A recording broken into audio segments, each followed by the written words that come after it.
नाशिक जिल्ह्यातील द्राक्ष बागायतदार पुन्हा एकदा मोठ्या संकटात सापडलाय।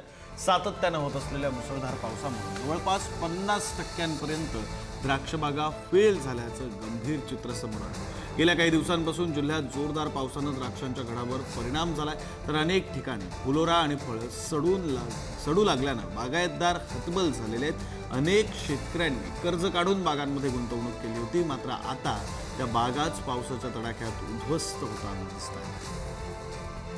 प्रतिनिधी किरण ताजने आपल्यासोबत जोडले गेलेले आहेत। अधिक तपशील त्यांच्याकडून। किरण,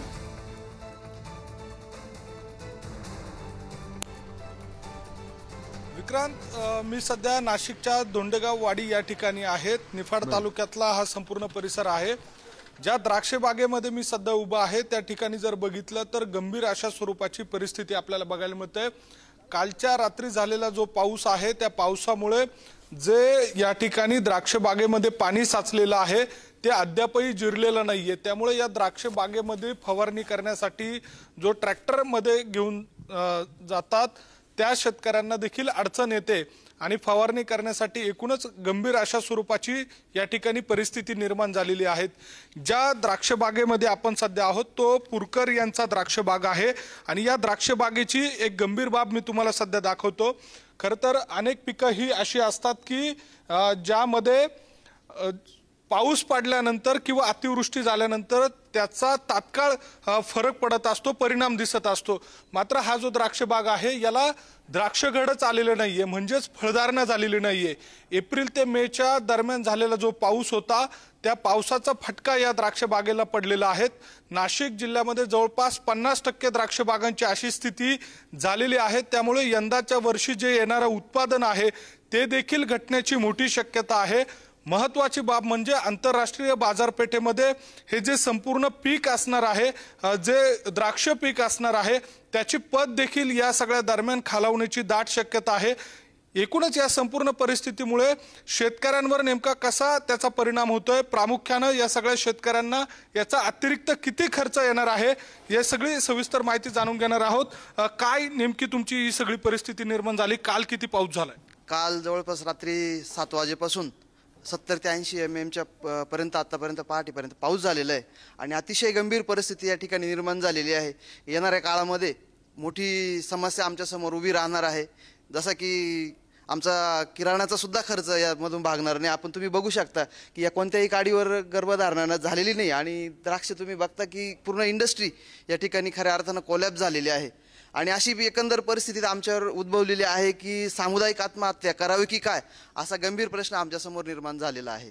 आणि खऱ्या अर्थानं जेव्हा मे पासून जो 3 मेचा पहिला पाऊस झाला तेव्हापासून तर आता साधारण 7व्या महिन्यापर्यंत हा पाऊस पडतोय। तर नेहमी असं आपण कागदावर कविता वगैरे ऐकतो की लढायचं मरायचं नाही, आता लढायचं। पण आता लढायचं तरी कोणाविरुद्ध?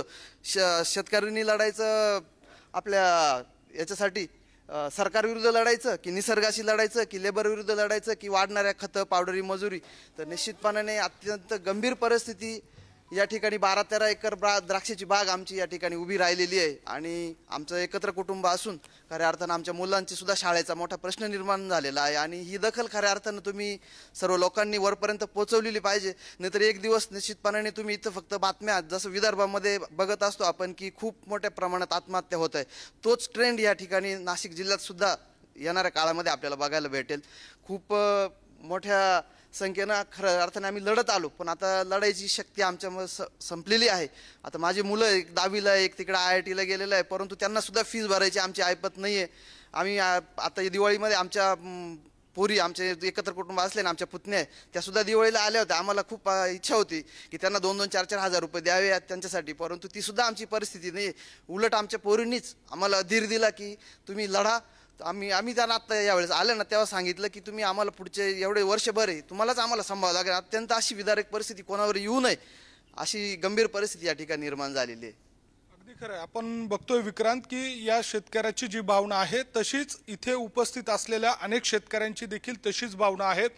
1,58,000 हेक्टरवर मागील वर्षी द्राक्ष लागवड झालेली होती आणि त्यापैकी आता जवळपास 50% द्राक्ष बागा ज्या आहेत त्या फेल झालेल्या आहेत। म्हणजेच या द्राक्ष बागेला जे द्राक्ष घड येणार होते ते आलेले नाहीये, खर्च वाया गेलेला आहे आणि अशा सगळ्या परिस्थितीमध्ये अतिवृष्टीने पुन्हा एकदा नाशिक जिल्ह्यातील जो द्राक्ष बागायतदार आहे, जो प्रयोगशील शेतकरी म्हणून संपूर्ण महाराष्ट्रामध्ये ओळखला जातो, नाशिकचा द्राक्ष हा परदेशामध्ये जातो, तो यंदाच्या वर्षी कमी प्रमाणात जाईल आणि त्याचा मोठा फटका हा संपूर्ण भारताला, अर्थव्यवस्थेला आणि या एकूणच बळीराजाला देखील बसणार आहेत. विक्रांत. बरं, धन्यवाद किरण या सगळ्या सविस्तर माहितीसाठी.